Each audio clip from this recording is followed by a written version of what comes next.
Salam Bapak Ibu Saudara yang terkasih dalam Tuhan Yesus Kristus. Kembali berjumpa dengan saya, Sadar Dilau.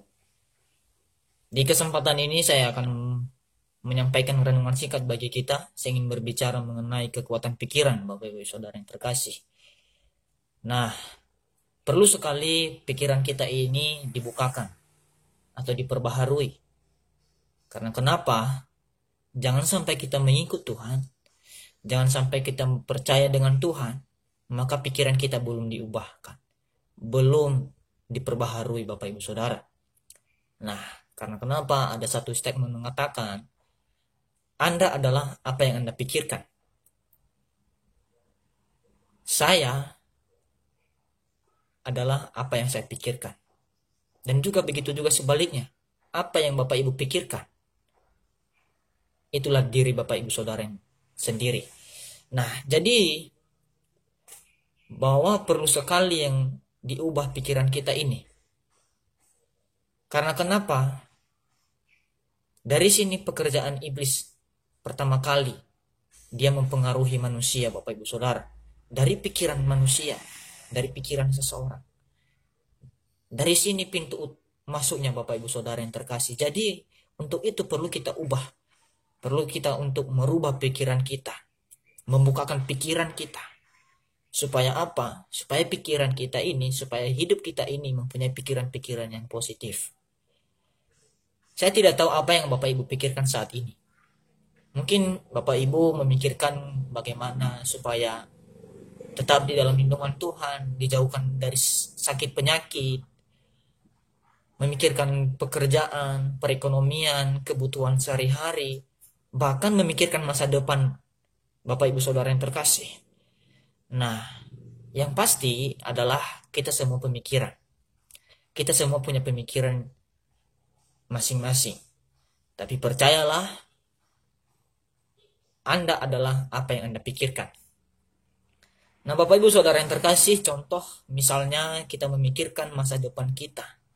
Atau ketika kita naik pesawat, maka kita memikirkan jangan-jangan nanti terjadi kecelakaan. Jangan-jangan nanti pesawat kita jatuh. Lalu Bapak Ibu Saudara, dengan seringnya kita memikirkan itu terus-menerus, maka itu menghantui kita. Bahkan itu membuat kita takut, cemas, gelisah. Dan bahkan kita trauma untuk naik pesawat Bapak Ibu Saudara yang terkasih. Karena kenapa? Kita sudah dihantui, ditakuti oleh pemikiran yang tidak baik. Pemikiran yang dimana jangan-jangan nanti jatuh itu pesawat. Tapi, nah Bapak Ibu Saudara yang terkasih, di sini kita bisa melihat betapa besar kekuatan pikiran itu. Betapa besar pengaruh pikiran itu di dalam diri seseorang. Sehingga pikiran itu membentuk pribadi seseorang itu apa yang dia pikirkan. Dia memikirkan sesuatu hal yang baik, maka itulah yang akan terjadi dalam dirinya. Ketika dia memikirkan pikiran yang negatif, memikirkan untuk menjatuhkan orang lain, iri, atau segala macam, dengki kepada orang lain, cemburu kepada orang lain, ingin menjatuhkan orang lain, maka pikiran-pikiran itu terus menghantui dia. Dan terus-menerus ada di dalam pikirannya Bapak Ibu Saudara. Dan itu terjadi di dalam kehidupannya. Karena sesuai apa yang dipikirkan. Di mana firman Tuhan mengatakan, apa yang Anda pikirkan dan apa yang Anda takuti, maka itulah yang akan terjadi di dalam diri, dalam hidup saudara.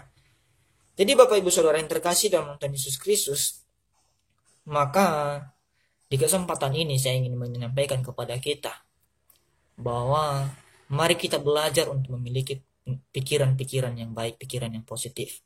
Di mana di dalam Ayub pasal 20 ayat 2 dan 3 mengatakan bahwa oleh sebab itulah pikiran-pikiranku mendorong aku menjawab, karena hatiku tidak sabar lagi. Ku dengar teguran yang menghina aku, tetapi yang menjawab aku ialah akal budi yang tidak berpengertian. Jadi Bapak Ibu Saudara yang terkasih, kita bisa melihat di sini bahwa betapa besar pengaruh pikiran di dalam hidup Ayub, sehingga pikiran itu mendorong dia untuk berkata-kata yang negatif, sehingga dia menjawab, mengeluarkan pikiran-pikiran yang tidak baik, yang tidak menyenangkan hati Tuhan. Jadi Bapak Ibu Saudara yang terkasih, mari kita belajar untuk mempunyai pikiran yang positif. Supaya apa? Supaya perkenanan Tuhan ada dalam diri kita. Mungkin saat ini engkau sedang dihina oleh orang lain, dicaci maki oleh orang lain, tidak dianggap oleh saudaramu. Maka saya mau sampaikan di kesempatan ini, jangan engkau memikirkan untuk membalaskan. Jangan engkau memikirkan bagaimana supaya bisa terbalaskan apa yang saudaramu itu sampaikan kepadamu. Karena kenapa Bapak Ibu Saudara? Itu bukan haknya kita. Itu bukan pikiran yang baik. Karena firman Tuhan mengatakan, kejahatan jangan dibalas oleh kejahatan, tetapi balaslah dengan kebaikan. Maka untuk itu, ketika ada orang yang menghina kamu, saudaramu tidak menganggap engkau bahwa saudara, bahkan dia membenci engkau, bahkan mengancam engkau dengan membunuh, maka saudara harus belajar untuk mempunyai pikiran yang positif. Pikirkan bagaimana supaya orang itu bisa berubah. Doakan dia. Bawa dia di dalam doamu supaya Tuhan menjamah dia. Jadi saudara yang terkasih, kalau engkau menghadapi situasi yang seperti itu, maka terus belajar untuk memikirkan, mempunyai pikiran yang positif, pikiran yang baik. Jangan pernah merancang sesuatu yang tidak baik. Jangan pernah memikirkan sesuatu yang baik untuk menjatuhkan dia, untuk membalas kepadanya. Jangan pernah, karena itu adalah bukan haknya kita. Bukan itu yang Tuhan kehendaki dalam kehidupan kita. Jadi, Bapak Ibu Saudara yang terkasih, mari kita belajar untuk mempunyai pikiran yang positif, supaya hidup kita ini terus berkenan di hadapan Tuhan.